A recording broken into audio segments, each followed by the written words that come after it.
how do you feel that Jeffrey Epstein crossed over into intelligence? Well, I think it happened very early. I think when he was in his 20s, and then let me, I guess, preface this by saying that I don't know or even strongly believe that Epstein was formally intelligence in the classic sense that is always well documented within an agency. So, for example, the CIA has something called a 201 file for a personality file that they create on employees and assets, formal assets, people that they are running, that are being handled by a case officer, that are being effectively working in some sense for the agency. There's a broader class of people who don't work for the agency, but work with the agency when it's good for both of them. So you can pick it up, put it down. And I believe that this happened with Jeffrey Epstein, the working with at least the CIA, but very likely the Israelis, the Saudis, the Brits, the French. But in the late 1970s, there's been a lot of talk about Bear Stearns, the firm that Jeffrey Epstein worked for from 1976 to 1981, just over 4 years in that span. And he was brought to the firm by Ace Greenberg, who at the time was a senior executive and within 2 years would become CEO. Ace Greenberg set Jeffrey Epstein up with his daughter. They were dating. So he's kind of brought in as a protege, dating the CEO's daughter, brought in on all the lucrative deals. Well, one of the most lucrative sources of deal flow for Bear Stearns at the time was a CIA bank called BCCI, Bank of Credit and Commerce International, also called Bank of Crooks and Criminals International. It was set up to in Pakistan in 1972. By 1976, it was running guns to the Mujahideen, who today are more colloquially known as Al-Qaeda, ISIS, the kind of Islamo-terror groups that were bastards as they were. They were our bastards, so to speak, from the 1970s through the 1990s. That was the group that Osama bin Laden belonged to. Osama bin Laden was receiving CIA payments, as was his entire collective terrorist army, to kill the Russians.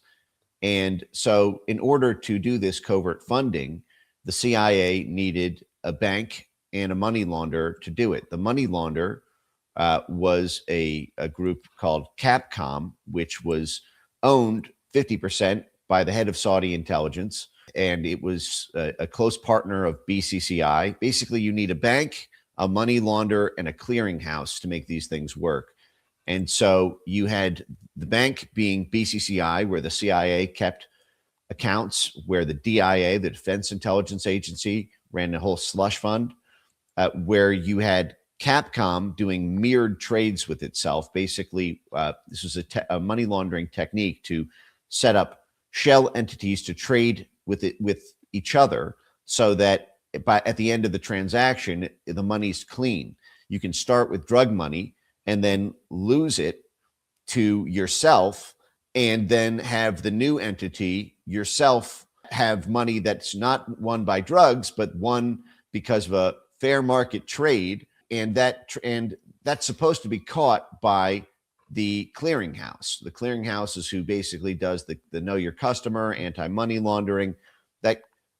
One of the top three biggest clearinghouses was, in fact, Bear Stearns, while Jeffrey Epstein was at Bear Stearns. Jeffrey Epstein left Bear Stearns nominally in 1981 under the hail of an SEC investigation when he was giving hot deals, that is pre-IPO shares that he was selling to friends, for Edgar Bronfman.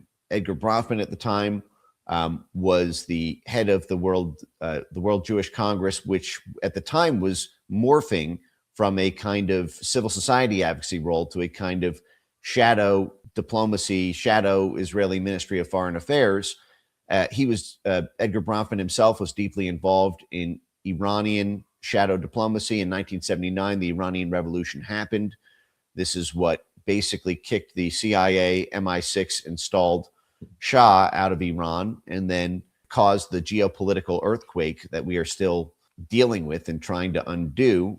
But also at the time, you had the Iraqis trying to invade Iran, and we were afraid that Saddam Hussein was going to basically get geopolitical hegemony over the entire Middle East. So you had this joint U.S., UK, Israeli foreign policy that was being administered at the government level by the executive branch and their intelligence services, but being facilitated at the financial level by Bear Stearns, the bank that Jeffrey Epstein was working in. So, one of the frustrations is that walks like a duck, quacks like a duck, talks like a duck, probably a duck.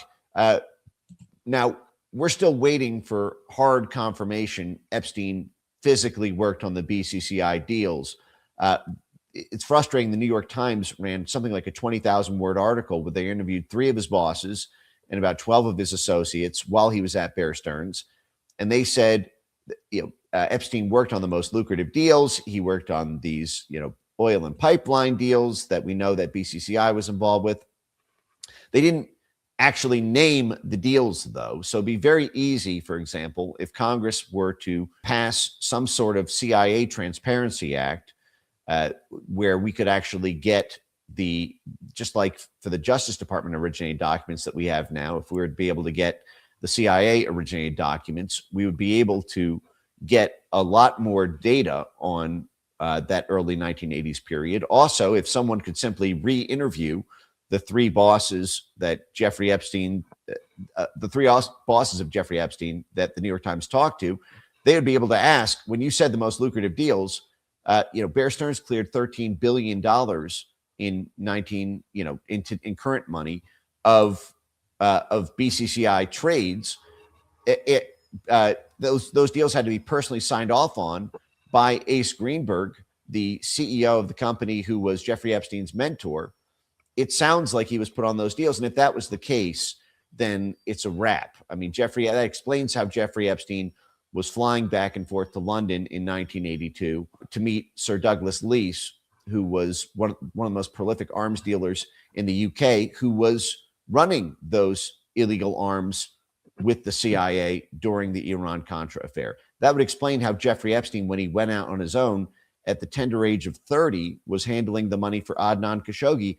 Adnan Khashoggi was one of the biggest bankers at BCCI, the CIA bank. Adnan Khashoggi personally flew to Washington to meet with the CIA and to meet with the U.S. National Security Council to serve as the Saudi back channel between the Americans and the Israelis on those very gun deals that Bear Stearns was facilitating. So it seems pretty clear to me that even by the early 80s, Jeffrey Epstein was probably smiling to himself about the weird world he had got himself caught up in and probably bragging to people that he was working for the CIA as a kind of New York City cocktail party self-flex. It's widely reported in the 2001 Evening Standard, for example. It was reported that Jeffrey Epstein used to tell people that he worked for the CIA, but now he denies it. That itself is consistent with what I just said. But in addition to that, it's worth noting 2 years earlier, we now know from the Epstein files, Jeffrey Epstein FOIA'd the CIA for all open and acknowledged agency links between the CIA and himself. That to me suggests that Epstein knew he was in a sticky middle layer where he knew that he had done work with the agency, but didn't know if the agency had, because that was not an official relationship, if the agency had acknowledged any links. When that came back as no, 2 years later, he became a public figure. Well said, Mike. We love long, detailed answers on this channel. And oddly enough, I was a stockbroker in America in the 90s, and Bear Stearns was our clearing firm. So, I'm very familiar with how that worked. So we've got this official narrative of Ghislaine Maxwell mourning her father's death, comes to the US, meets Jeffrey, which other people have told us is a crock of. How do you believe that Ghislaine and Jeffrey were introduced? Well, I think it's through these same networks. The fact is it's widely reported that Robert Maxwell was, even though he ran this British publishing house empire, that he was effectively an Israeli agent. And now, whether or not that was formal or not, the fact is the funeral for him in Israel, the publications that came out from multiple high-level Israeli intelligence folks afterwards make it seem pretty apparent that Maxwell had this British and Israeli intelligence function in addition to running this media empire. Now, this, of course, is just like with the Epstein case. This is not altogether unusual in the genre, if you will, because there was this joint foreign policy coordination between the U.S., the U.K., and Israel. This is, in fact, part of the bedrock of the alliance. Government policy, for the most part, I wish it weren't so. But government policy, for the most part, is not done on the basis of what's best for the people of a given democracy. It's done for what's best for the donors and oligarchs of a country who pay for the political campaigns and who allow political figures to make huge sums of money on the outside if they do well for those donors while they're in office. And so it wasn't really until the 2015 Iran deal under Obama that there became this pretty deep schism between U.S., UK, and Israeli foreign policy. And then a year and a half later, Trump got elected, and then it became sort of a factional dispute between the marquee power players in our own intelligence state and in the Brits and in versus sort of the Trump movement and the current Likud party in Israel. But effectively, Ghislaine Maxwell was the daughter of a spy.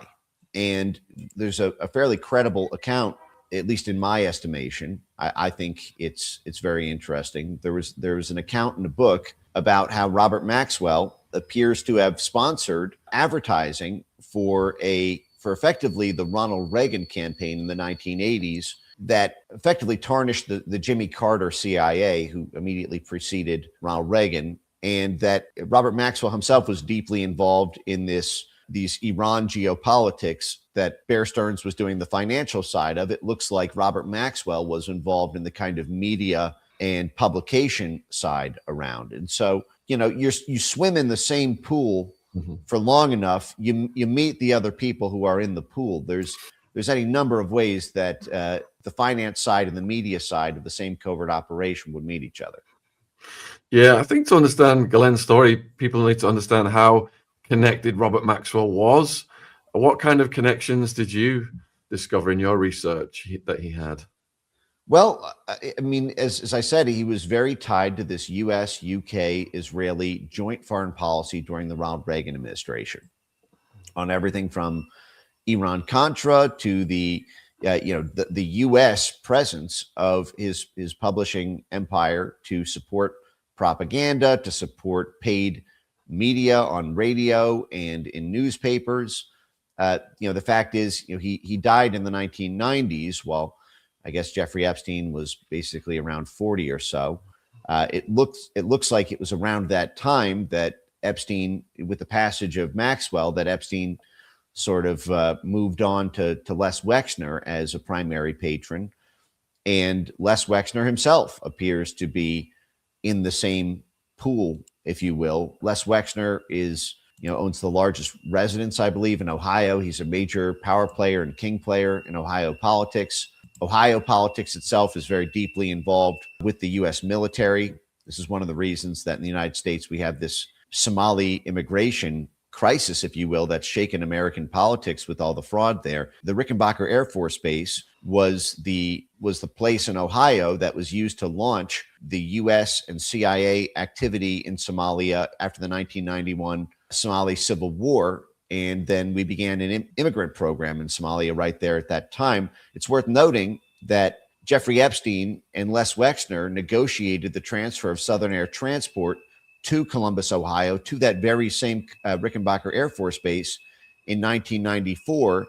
Southern Air Transport was a CIA proprietary airline. It was a spin out of Air America, and it was owned and operated solely and exclusively by the Central Intelligence Agency for 40 years until it got in a lot of trouble during the Iran-Contra affair when it was caught moving guns and allegedly drugs from back and forth from Miami and Colombia and back and forth from Nicaragua and Mena, Arkansas, while Bill Clinton was the attorney general and then governor of the state. This is the famous Barry Seal case, which it involved, again, this illegal gun running and narcotics activity. Just like in Afghanistan, it was illegal gun running and narcotics activity. BCCI, the bank, was the way that the drug money for the Mujahideen was turned clean. The Mujahideen would grow basically the poppy in the territory they own on the Golden Crescent. That's how it became responsible for 95% of the world's heroin. It would sell those drugs and then clean the cash through the BCCI bank and then buy guns. So it was drugs for cash for guns. It was the same thing the CIA was doing for the Mujahideen in Afghanistan, with Jeffrey Epstein as part of that network of BCCI, if not direct, then at least adjacent network. And then you have the same thing that the CIA was doing in the next decade during the Iran-Contra scandal, when it was doing it instead of for basically the precursors to heroin to convert to cash to drugs to cash to guns. They were doing it for cocaine in Latin America to help the Nicaraguans try to overthrow the Sandinistas. Well, that very airline that was doing that, Southern Air Transport, was personally negotiated by Les Wexner and Jeffrey Epstein to move from Miami to Columbus, Ohio, to service the Limited, right as Les Wexner gave Jeffrey Epstein durable power of attorney over the Limited brand. Now, Limited Brands was at the time, the number one retailer in the United States in the mid 1990s, which means it would have had access to an unbelievable logistics chain to be able to move black market goods. I find it very interesting that the Limited acquired a chain of gun stores right as Southern Air Transport moved from Miami to Columbus, Ohio. I mean, I don't know if anyone in the audience thinks that they can just go out and negotiate with the CIA to have one of its airliners move from Miami to their hometown to serve their company. It makes a lot of sense if you understand Epstein's CIA adjacent activity for the 15 years preceding. Now, what's also interesting about that is that, first of all, the Limited sold those gun stores in 1998, the year that Southern Air Transport shut down. So it's like they only owned, you have this basically clothing, underwear, type empire that gets into guns only and exclusively during the years when the CIA's gun running air fleet moves to service the company. I find that extremely strange. It was also said to transport the Limited's wares back and forth on effectively a private charter between Columbus, Ohio, and Hong Kong. Well, Hong Kong was seized by the British during the Opium Wars, and it turned promptly into a narco state for 100 and now almost 200 years. Hong Kong is a giant source of transshipment of illegal narcotics on the Golden Triangle. And now, nominally, I think the CIA would argue, well, listen, Southern Air Transport wasn't a CIA airliner when we moved it to serve Jeffrey Epstein. And to that, I would rebut and say, yeah, it's true. The CIA sold its controlling stake to a CIA employee for Southern Air Transport, a employee and lawyer who had been managing it's basically went from official CIA to a guy who was co-running it while it was CIA and who himself was CIA.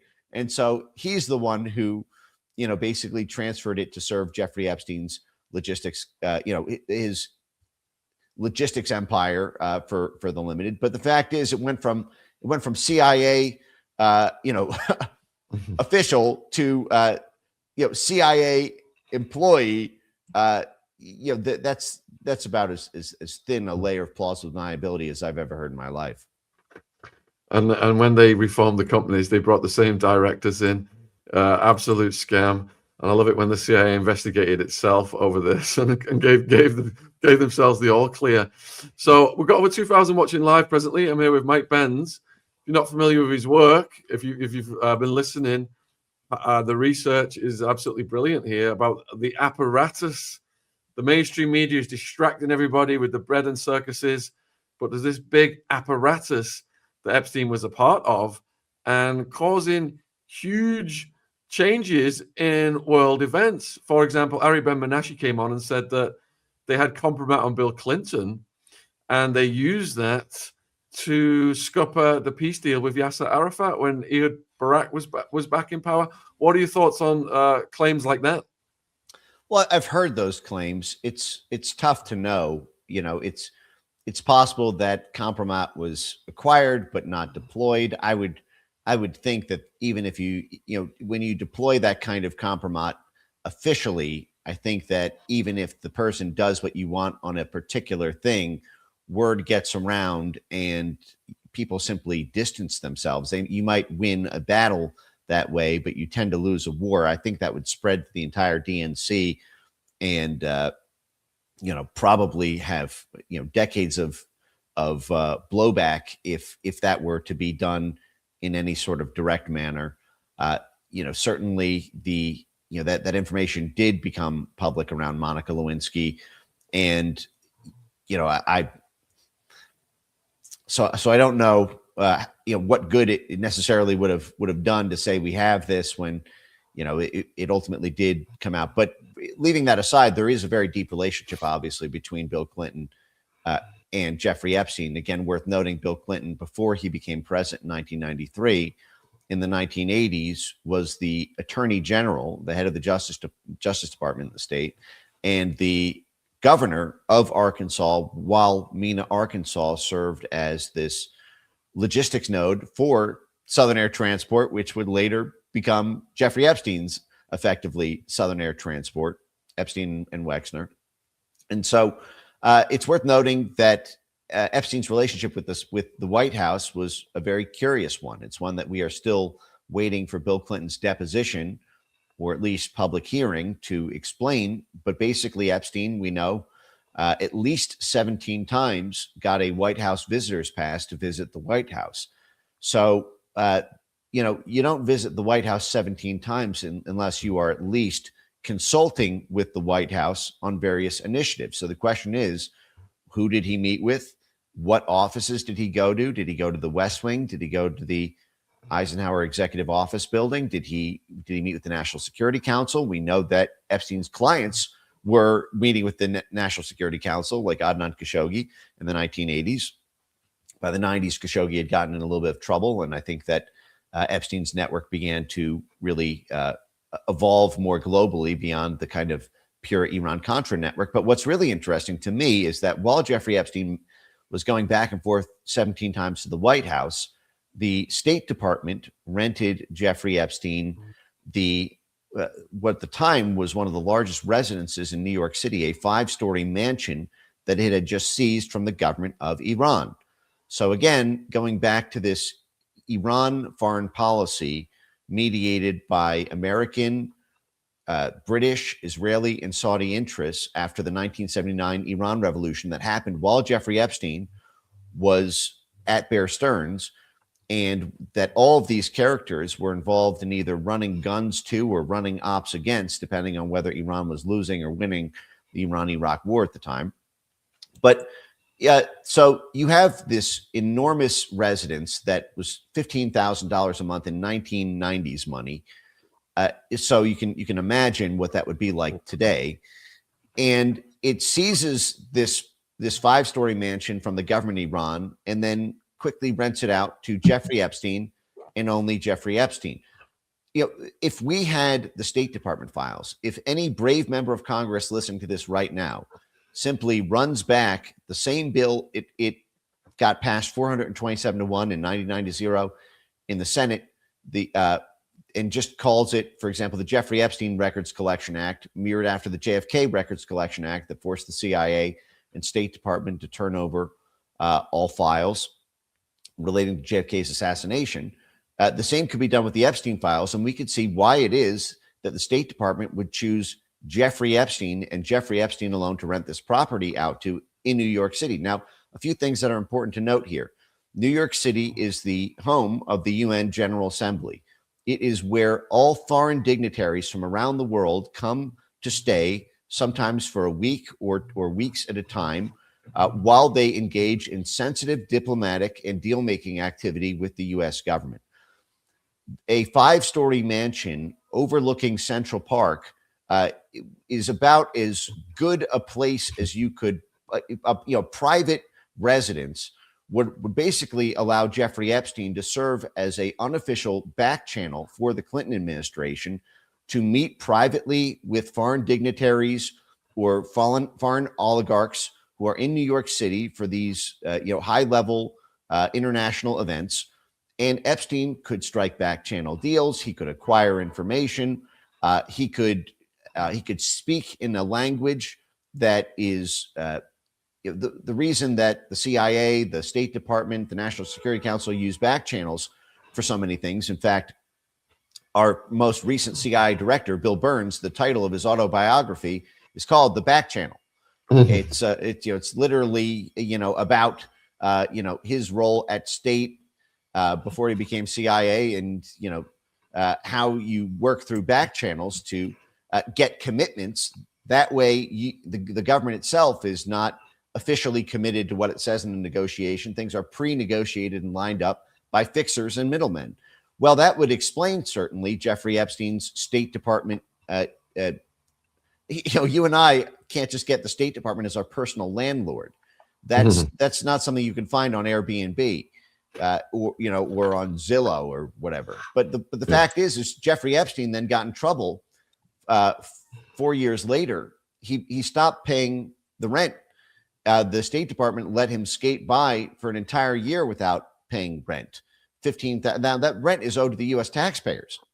But what got him in trouble was that he violated the terms of the lease by subletting the apartment out to the criminal defense lawyer, a very high-profile, famous criminal defense lawyer who represented the famous drug ring defendants in the Pizza Connection and French Connection drug cases, both of which are alleged to have heavy CIA involvement because both the Italian and French groups involved in those drug rings were formally assisted by the Central Intelligence Agency. So it had been alleged by the media that the CIA let these drug rings between the Corsicans in France and the Sicilians in Italy and their counterparts in New York City, running the unions and the dock workers. They let that go for 20, 30 years because these groups were being backed by the CIA and that the Justice Department had been waved off. So of all people for Jeffrey Epstein to sublease the apartment out to, it's to the criminal defense lawyer who would be the guy representing those folks that you need to make sure is on the good side of the agency so that he doesn't open up lines of evidence that might implicate agency facilitation of illegal narcotics, which would be a major international scandal, just as it was in the previous decade during the Iran-Contra affair, when Senator John Kerry at the time led the Kerry investigation into drugs, in which in 1997, John Deutsch, the head of the CIA, would have to travel to Compton in Los Angeles to effectively apologize to the Black community about the big misunderstanding around CIA drug dealing there. So Jeffrey Epstein is once again in this drug and gun network, about as close to the sun as you can get to the Central Intelligence Agency. What I want to know is, why did the State Department not enforce the rent? Why did it take so long to bring action around the violation of the lease? Was there CIA coordination with the State Department? The State Department is the CIA's boss. The CIA is only supposed to do covert action that assists a State Department foreign policy goal. Well, the State Department somehow decided that Jeffrey Epstein could advance their foreign policy goals. Was Jeffrey Epstein's meetings with folks there helping the CIA? Was the CIA leaning on the State Department to not bring action against Epstein? Was there interagency chatter in the 1990s about what to do with the Epstein hot potato when he subleased it out to the criminal defense lawyer? Did the CIA, for example, send a classified cable to the White House or to the National Security Council saying, handle this delicately? This involves a highly sensitive matter. If that's the case, that to me is an international bombshell, and all it takes is one simple vote of Congress to force disclosure of that. Wow. Viewers, put one in the chat if you haven't heard this before and you're blown away by Mike connecting the dots here, because I certainly haven't heard a lot of this before. Going back to what you said about the visits to the Clinton White House, then my understanding is that Mark Middleton was an intermediary there. Bill Clinton was present at some of the meetings, and a possible outcome that's been alleged is that technology was getting sold to China using the Wexner aircraft, and also nuclear codes were getting sold to Israel. Are there any credence to these things? I don't know about that. There may be. I simply have not done enough to feel confident answering that question one way or the other. What I'd say is, certainly it was Nixon who did the opening to China. It was George Bush who was George H.W. Bush who was the U.S. ambassador to China and was responsible for a significant part of its opening. We know that the Southern Air Transport Airline, the CI airline that moved to Rickenbacker Air Force Base in Columbus, Ohio, to serve the limited, was primarily to serve as a private charter airline back and forth between Hong Kong. Hong Kong, obviously, I guess at the time was formerly British. I believe it was in 1997, around thereabouts, that the process of sort of folding it back into China began. But the fact is it's still a huge part of this. I mean, if you think about like a British bank closely associated with British intelligence and international drug running and covert action, HSBC is one of these very famous banks. It's like the first thing you see when you get off, at London Heathrow Airport. The first thing you see when you get off before you even go through customs, you see giant advertisements for HSBC, which has gotten in trouble more times than I think any historian can count around these sort of things. Well, that was the Hong Kong, Shanghai, banking corporation, and it basically connected Hong Kong and the illegal, basically the narcotics and covert action trade that the Brits were running out of Hong Kong to Shanghai, and so connected sort of the mainland and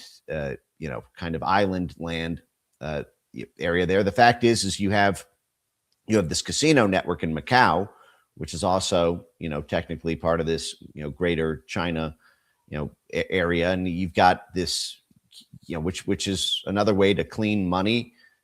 Sheldon Adelson and many others who have this same sort of profile in terms of high level political donor, kingmaker, these kind of joint U.S. Israeli, often British connections. I mean, there was a lot going on with China. I would not be surprised if you had private deal making, or selling out certain things, that you might acquire as an American through these channels to foreign countries in exchange for either money or some other in-kind, deal or contribution. But I don't know that for a fact. What I'd say is I do think it's interesting that on his last day, Bill Clinton pardoned Mark Rich, who to me is a very similar figure to Jeffrey Epstein and to Bruce Rappaport and these other type figures.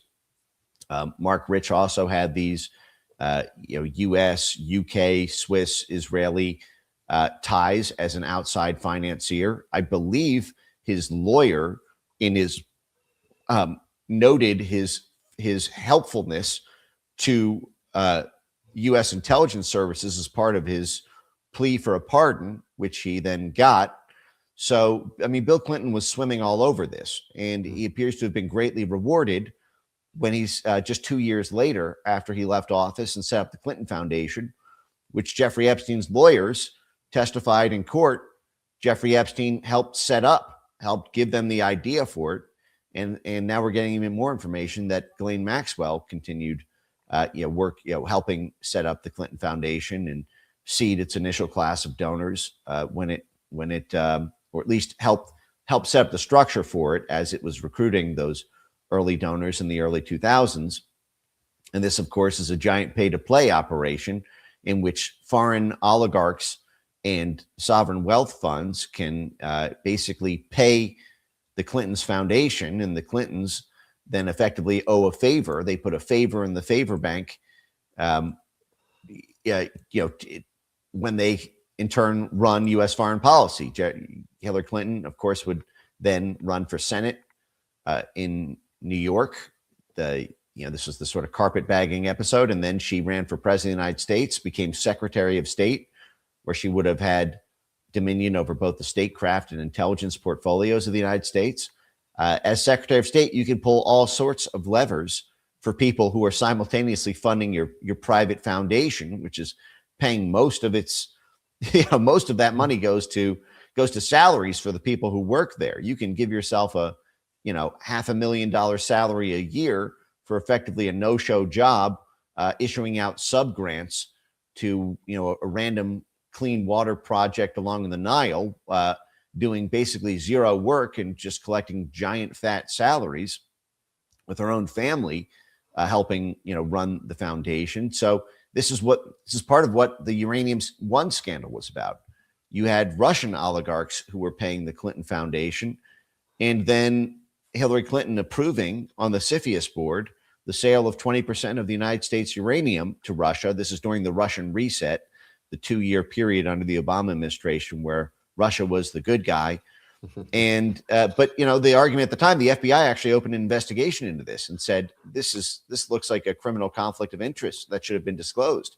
The Russians were paying her foundation when she had the veto or approval right over the Uranium One deal. She approved it, didn't disclose that she was getting under the table millions from Russian oligarchs.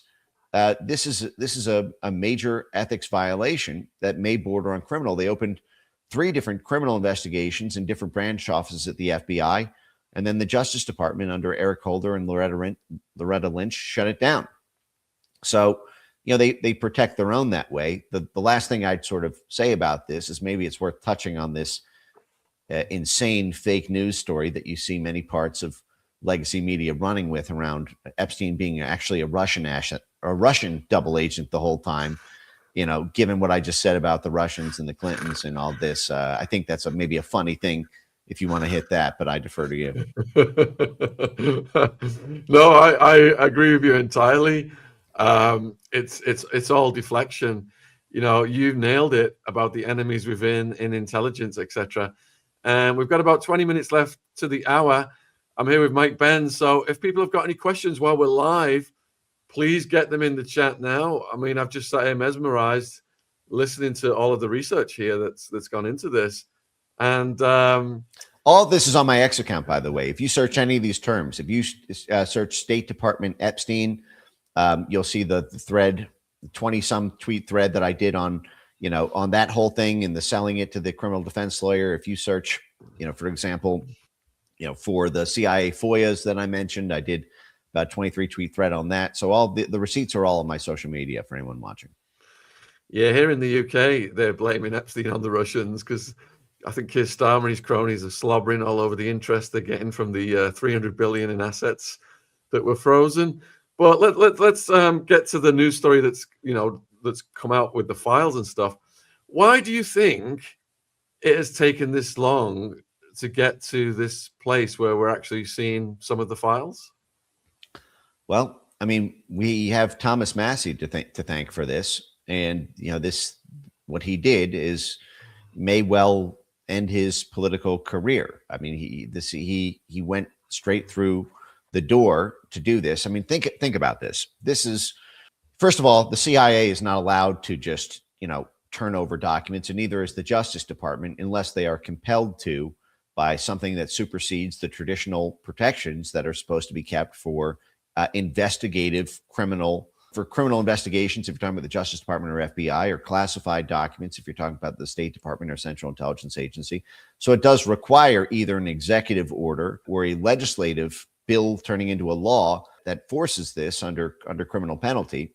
And so I think that the reason that this was not done was because both sides of the political aisle are implicated in this. And so you have a kind of mutually assured destruction kind of pact, I think, when you get into the upper echelons of both sides of the Senate. I won't show you mine if you don't show me yours. It envelops both Clinton world, Biden world, Obama world, and Trump world, and has for a very, very long time. I mentioned Adnan Khashoggi, Epstein's client. I mean, Donald Trump in 1989 bought Adnan Khashoggi's yacht. I mean, that doesn't mean Trump did anything untoward with women. I doubt that was the case. It's come out that Donald Trump may have played a role in reporting Epstein to the FBI. It's unclear the extent to which people in this network knew the kind of other things Jeffrey Epstein was involved with. But the fact is whether it's what's come out around, the revelations with Howard Lutnick and many other high level, folks around the Trump world. These are things that, even though they don't involve child sex trafficking or, soliciting prostitution, it's a business relationship on both sides of the aisle. Like I said, he started really Epstein did during the Reagan administration. Well, probably a third of the high level Reagan administration people were part of the Trump government or still are today. I mean, during Trump 1, our South America envoy was Elliot Abrams, who went to jail over Iran-Contra, or at least was criminally indicted and prosecuted over that. You had John Bolton as the national security advisor. He was Ronald Reagan's head of USAID policy and budget. You have an enormous donor class overlap. But the fact is Thomas Massie, I mean, if you think about this, it's really incredible. This Epstein Records Disclosure Act could have been done in 2019 when Epstein himself in prison. It took Thomas Massie to sponsor that bill. Once it was sponsored, it passed 427-1 in the House. I've never seen that before in my life, and 99-0 in the Senate. So it was politically impossible. And he only did this, by the way, when effectively he had already put it all on the line. I mean, Marjorie Taylor Greene was one of the most gung-ho MAGA Congress people in all of Congress. And it was basically her sticking to the Epstein investigation that caused the massive fallout and blowback and isolation and ultimately dropping out from Congress. Thomas Massie is being primaried with extraordinary sums of money. The Republican apparatus is trying to get him out in significant part for pursuing this. But the fact is it was politically impossible without committing political suicide to sponsor this bill because of pressure from the donors and from the executive branch. But it was politically impossible to vote against the bill once it was live because of the voters. And so my perspective on this is, I think everyone owes Thomas Massie some gratitude for his service in doing this. The mere fact that it passed by that margin at both chambers of the Congress tells you it was the right thing to do, and that everybody else knows it was the right thing to do, but didn't want to be the person whose name was on the bill forcing this process. But look, in for a penny, in for a pound. Representative Massie, thank you so much. While you're here, you can do the same thing for the CIA and State Department files. And I would wager that nobody would want to be on the other side of that either, saying, yes, I don't want to know. I want the Justice Department files, but I don't want the CIA and State Department files, which again, we know there are, if nothing else, from the 1990s New York City residence affair, and that the CIA wouldn't be doing its job, if nothing else, let alone the logistics and covert facilitation. But if nothing else, is a counterintelligence threat because of all these other government intelligence services that he's working with and whose money he's handling. So we all know it's there.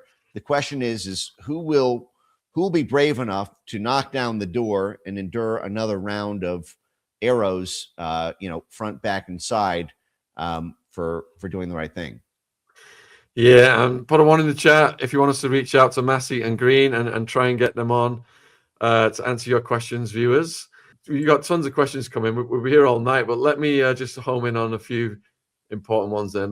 Well, actually, the most common one, they're asking about the Clintons. We've seen this tit for tat on X between Trump and the Clintons. Are they going to speak live in camera, closed behind doors, etc.? Is that just, again, theater? Well, it depends. The fact is I think they're negotiating whether this is going to be a private 4-hour deposition on the record or whether it's going to be a kind of 2-hour public hearing. I would prefer it's a private deposition, frankly. The fact is private depositions are actually much more useful, even though the public spectacle of having clips circulate on X or Instagram about a 30-second exchange where someone uses a weird word or gets owned is fun theater. The fact is most people who ask questions on congressional committees don't know,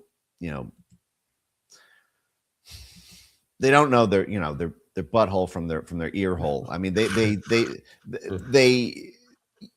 every member of Congress has 5 minutes of time to ask questions, and the level of expertise on the subject matter. I mean, the fact is the Epstein cinematic universe is a kind of PhD level, geopolitics course unto itself. If you are a random congressperson who's mostly concerned with what's happening in Greenland and a trade deal with Europe or something, and you've heard a couple things about Epstein, you've got as much time as somebody who's dedicated the better part of a decade to looking into these networks does. And so you end up having kind of a couple minutes of interesting questions, and because the witnesses know that, they can simply tie their shoelaces, deflect, run out the clock on the people who ask the hard questions, but you can't do that in a 4-hour deposition, especially if the Justice Department official running the deposition is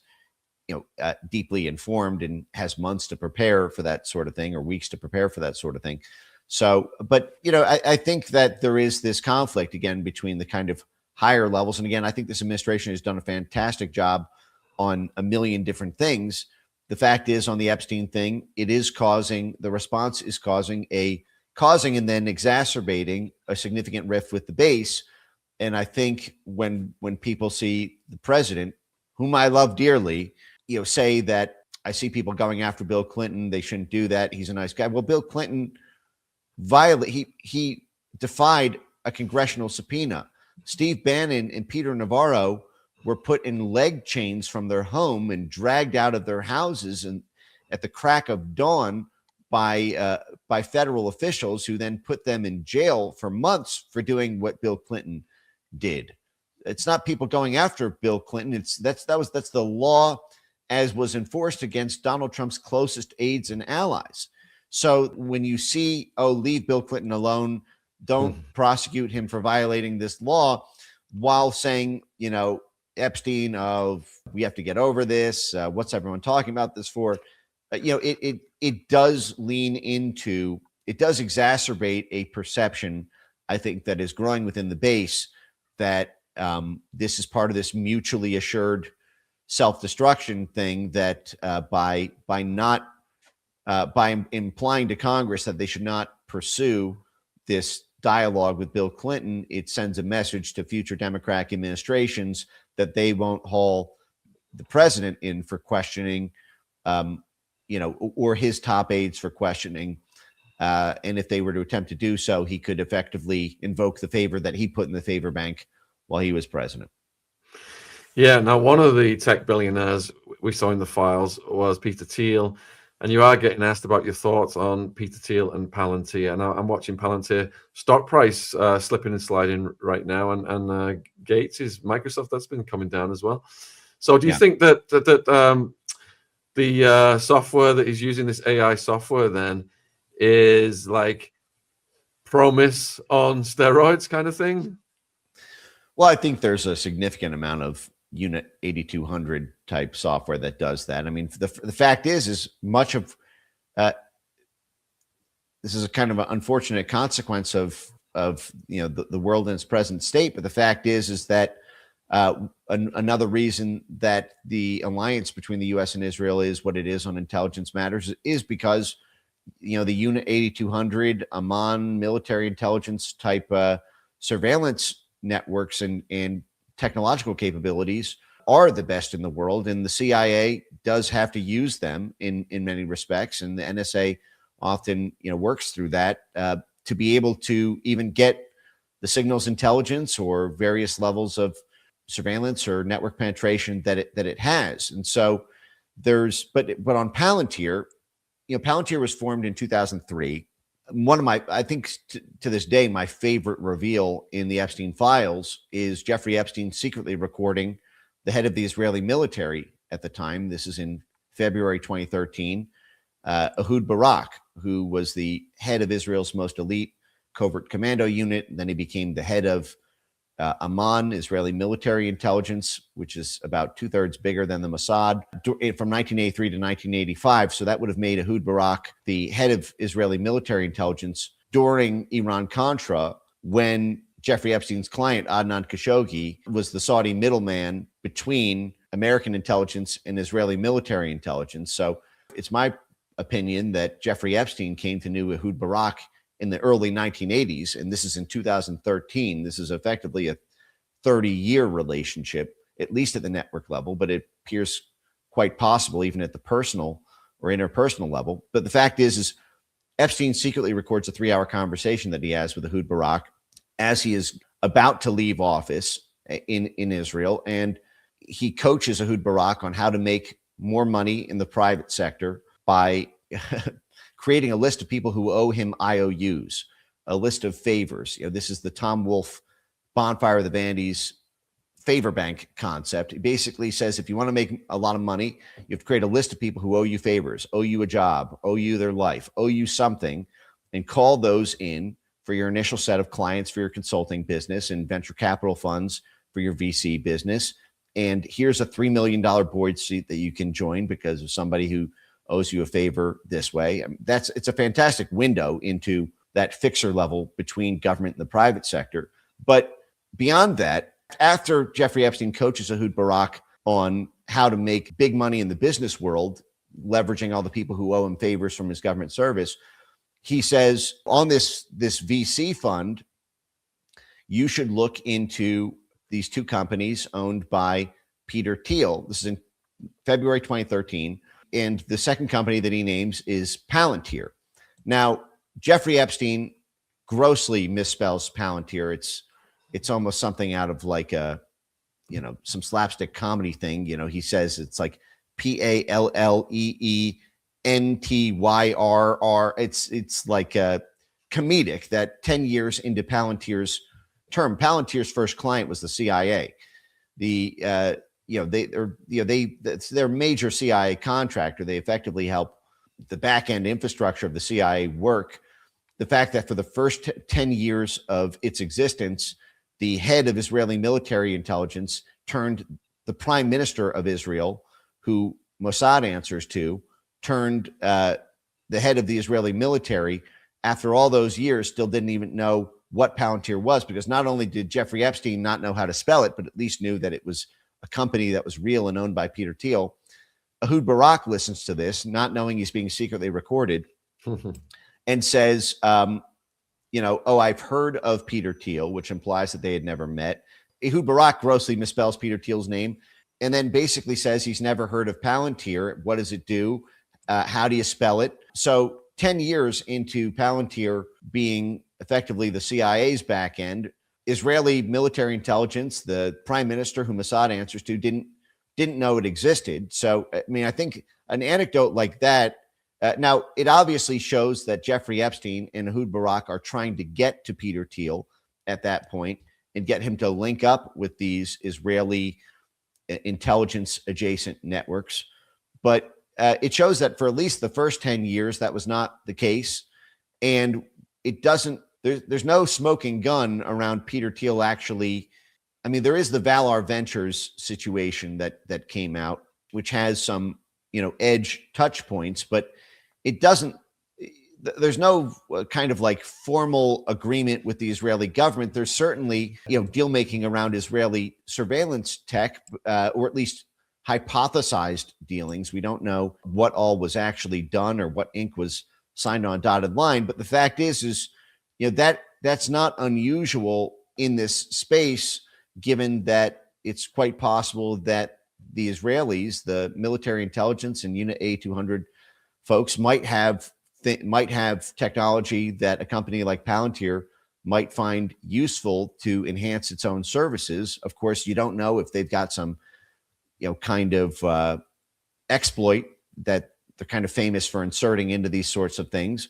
But it's unconfirmed, and most of the things that I've seen on this involve some degree of hesitation. It certainly wasn't proactive on Thiel's part to, try to make contact with the Israelis. If anything, it was the other way around.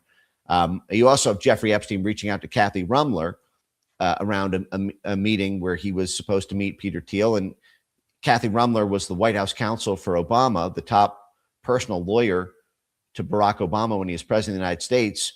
She discloses to Jeffrey Epstein that she won a CIA agency medal, one of the highest medals you can win at the CIA. She won it while she was a civilian, after she was no longer in government, which begs the question of what she was doing for the CIA as a civilian to earn that medal. But Jeffrey Epstein says to her, "I'm about to meet with Peter Thiel at this dinner party. Can you come and bring some of your spook friends?"